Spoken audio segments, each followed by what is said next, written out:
Halo, Assalamualaikum warahmatullahi wabarakatuh.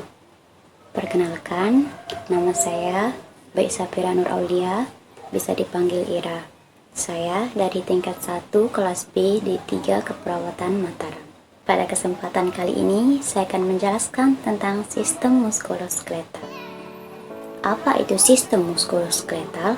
Sistem muskuloskeletal merupakan penunjang bentuk tubuh dan bertanggung jawab terhadap pergerakan. Dan muskuloskeletal terdiri dari dua kata, yakni yang pertama ada muskulo yang berarti otot, dan yang kedua skeletal yang berarti tulang atau rangka. Seperti yang kita lihat pada gambar berikut. Jadi dapat kita simpulkan bahwa muskuloskeletal adalah jaringan otot-otot tubuh yang berhubungan dengan tulang atau rangka. Muskuloskeletal juga disebut dengan lokomotor. Apa itu lokomotor? Lokomotor adalah pergerakan yang merupakan suatu pergerakan yang ditandai dengan adanya perpindahan tempat seperti berjalan, lari, melompat, dan mengguling. Dan lanjut ke sistem skeletal. Sistem skeletal dibentuk oleh 206 buah tulang yang terbagi dalam dua bagian besar, yakni yang pertama ada aksial dan yang kedua ada apendikular. Dan apa saja nama penyusun dari rangka aksial dan rangka apendikular ini? Berikut kita simak penjelasannya. Oke, kita akan lanjut ke pembahasan nama-nama Latin tulang. Rangka manusia terbagi menjadi dua bagian, yakni yang pertama ada rangka aksial dan yang kedua ada rangka apendikular. Dan apa saja nama penyusun dari rangka aksial ini? Yakni yang pertama ada tulang tengkorak, dan yang kedua ada tulang belakang, dan yang ketiga ada tulang dada dan tulang rusuk.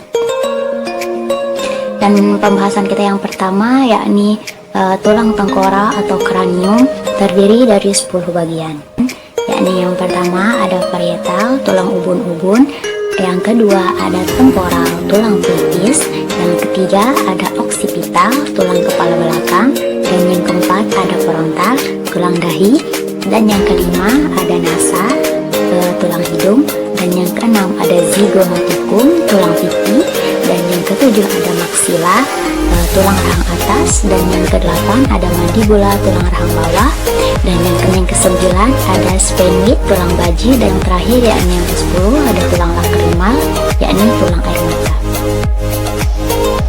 Seperti yang sama-sama kita lihat pada gambar ini. Oke, kita lanjut ke yang pembahasan kedua, yakni kolumna vertebra, tulang ras belakang. Tulang ras belakang ini ada 5 bagian, yakni yang pertama ada vertebra cervical, tulang leher, ada 7 ruas tulang belakang, dan yang kedua vertebra toraks, tulang punggung, ada 12 ruas tulang punggung, dan yang ketiga vertebra lumbar, tulang pinggang, yakni ada 5 ruas, dan yang keempat vertebra sakral, tulang kelangkang, ada 5 ruas, dan yakni yang terakhir vertebra koksigis, tulang ekor, ada 4 ruas, seperti yang kita lihat. Dan lanjut ke pembahasan yang ketiga. Dan pembahasan yang ketiga ini yakni sternum, tulang dada, dan costa, tulang rusuk. Ini yang pertama ada monobrium, tulang hulu, yang kedua korpus, tulang badan, yang ketiga sipuit, tulang tajuk pedang. Dan yang bagian selanjutnya ini yakni bagian tulang rusuk, yakni yang pertama ada costa pera, tulang rusuk sejati, ada 7 pasang, dan yang kedua costa spuria, tulang rusuk palsu, ada 3 pasang, dan yang ketiga yakni yang terakhir ada costa fluitantus. Apa itu costa fluitantus? Yakni tulang rusuk melayang, ada 2 pasang. Oke, kita akan lanjut ke materi kita, yakni sistem skeletal. Bagian yang kedua yakni ada rangka apendikular.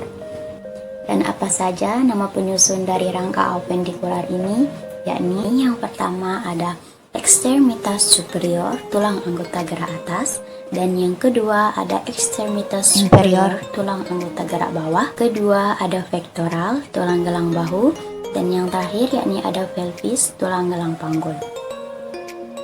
Dan pembahasan kita yang pertama yakni ekstremitas superior, tulang anggota gerak atas, yakni ada 6 bagian.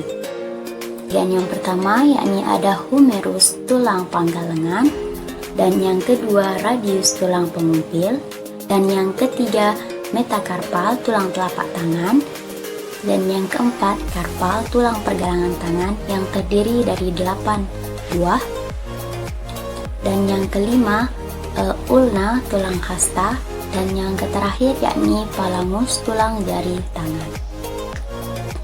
Yang selanjutnya yakni ekstremitas inferior, tulang anggota gerak bawah, ada 7 bagian.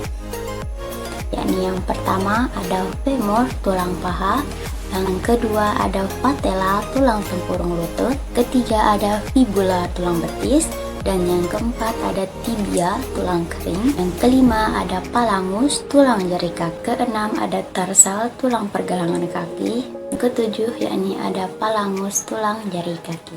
Materi yang kedua yakni ada pectoral, tulang gelang bahu, yakni yang pertama ada clavicula, tulang selangka, dan yang kedua ada scapula, tulang belikat. Dan materi yang ketiga yakni pelvis, tulang gelang panggul. Ada 3 bagian, yakni yang pertama ada ilium, tulang usus, yang kedua ada ischium, tulang duduk, dan yang terakhir yakni ada pubis, tulang kemaluan, yakni yang fungsinya untuk melindungi alat atau organ reproduksi.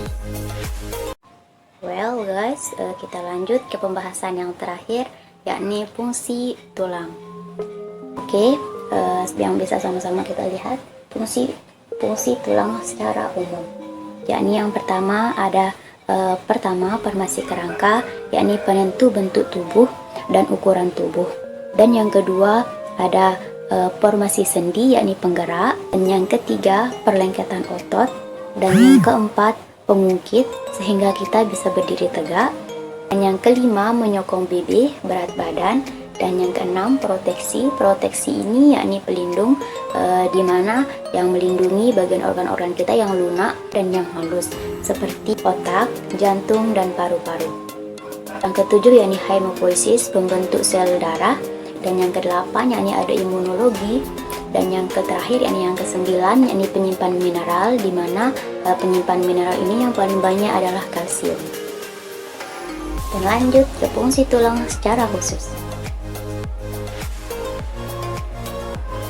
Fungsi tulang secara khusus yakni ada 4. Yang pertama sinus paranasalis, yakni yang menimbulkan nada pada suara.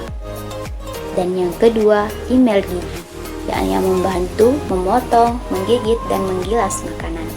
Ketiga tulang kecil telinga, yakni mengkonduksi gelombang suara yang diinterpasikan oleh otak sehingga kita bisa mendengar bunyi dan suara. Yang terakhir yang keempat, panggul wanita atau delpis, yang memudahkan wanita untuk proses partus. Apa ini partus? Yakni persalinan, sehingga memudahkan wanita untuk menjalani proses persalinannya. Oke, maybe that's all. Mungkin cuma itu yang dapat saya sampaikan. Kurang dan lebihnya mohon dimaafkan. Sekian, wallahu muwaffiq wal hadi ila sabilir rasyad. Assalamualaikum warahmatullahi wabarakatuh.